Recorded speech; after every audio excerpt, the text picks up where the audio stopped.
बिस्मिल्लाहिर्रहमानिर्रहीम, अस्सलाम वालेकुम वरहमतुल्लाहि वबरकातुहू। आपके अपने चैनल हकीम लाडला के साथ हाजिर खिदमत नाज़रीन कराम।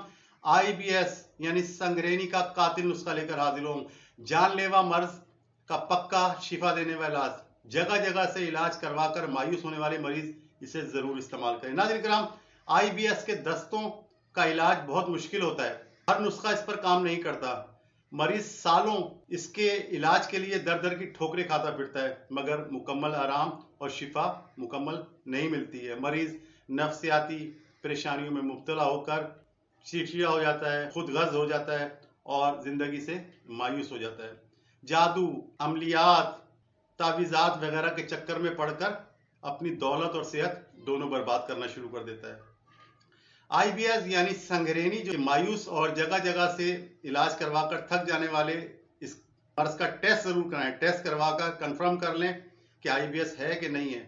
इसके बाद इस उजाड़ने वाले नुस्खे को बनाएं और इस्तेमाल करें। इंशाअल्लाह ताला बड़े बड़े दावे तो नहीं करता, लेकिन इतना जरूर कहूंगा कि नुस्खा कमाल का है, अकमल नुस्खा है, हतमी खत्मी, और संगरेनी को उजाड़ कर इससे पैदाशुदा तमाम तकालीफ, तमाम अलामतों का खात्मा कर देता है। मरीज को सेहत और तंदुरुस्ती और शिफा देता है इंशाअल्लाह ताला।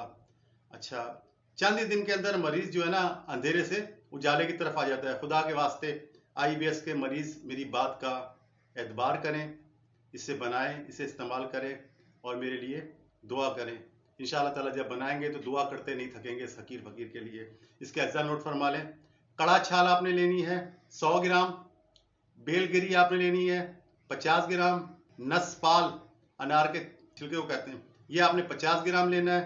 बारीक कपड़ छन तीनों का सफूफ करना है और 00 यानी कि 1 ग्राम वाला कैप्सूल जो होता है, इसको आप ठोक ठोक के भर लें। ठीक है। इसके साथ बाजार से जो है ना 2 किस्म के माजून लेके आए। माजून संगे दाना मुर्ग, माजून संग दाना मुर्ग, ये हमदर्द का ले लें, 100 ग्राम का पैकेट आता है।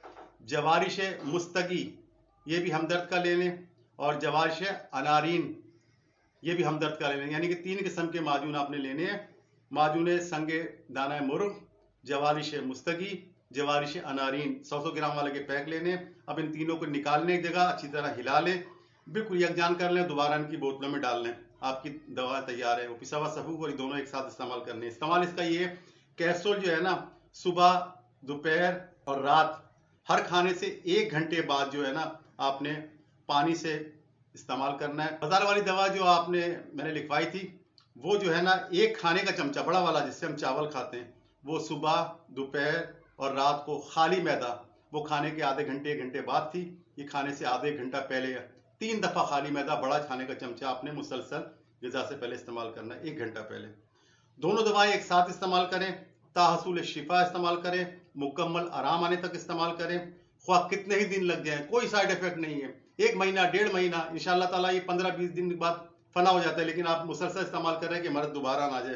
परहेज जो है नाज़रीन कराम, इसमें जो है खास कर जो परहेज है ना, बहुत मैं जोर दे के कह रहा हूँ, लोग परहेज नहीं करते, परहेज की तरफ नहीं आते। परहेज जरूर करें ताकि मुकम्मल आराम मिल जाए। परहेज जो है, तेज मिर्च मसाले किसी भी किस्म की हो, जैसे हरी मिर्च हो गई, लाल मिर्च हो गई, और जो तीखापन है ना, वो तमाम ग़िज़ाएँ आपने छोड़ देनी है। तली हुई ग़िज़ाएँ हरगिज़ नहीं खानी है, खासकर चावल और बाजार से जो रेडीमेड चीज़ें, ये नहीं खानी, और देर से हजम होने वाली ग़िज़ाएँ नहीं खानी। इंशाअल्लाह ताला देखना, शिफा जो है ना आपको ढूंढती फिरेगी और ये मर्ज से आपकी जान छूट जाएगी। इस तरह की मजीद रेमेडीज देखने के लिए मेरे चैनल हकीम लाडला को सब्सक्राइब करें। जैसे कि मैं कहा करता हूँ, दवा बनाएं, इसे खाएं, बीमारी भगाएं, तंदुरुस्ती पाएं। बशर्ते जिंदगी आने वाली किसी वीडियो तक के लिए अल्लाह हाफिज।